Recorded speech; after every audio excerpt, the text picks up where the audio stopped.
Моето положение много зле, който аз хода по буклуците, събирам от буклуците за ядене.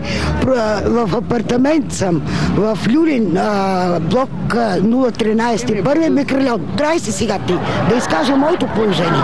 Отдавна исках жени. Чакайте сега, чакайте. Момент. Трябва се сега имам да говоря, бе. Който моето положение живеем, взимала съм от Петър Стоянов още от Софиянски. Жилище там съм дала, като дадоха ми в крайно нуждаеща.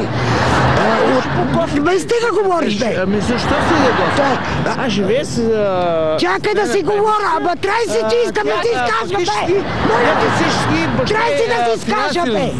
Трай си, гледай, и моето положение е такова. Трай, бе! Моля да си мълчи да си изкажа, бе! И знаеш какво сега? Гледай то простак. Аз живея с Добре, чакай! Иска да ми прави за мен една молба. Чакай! Защото тя не отиде към кофите и иска работа. При това положение, който аз... То простак.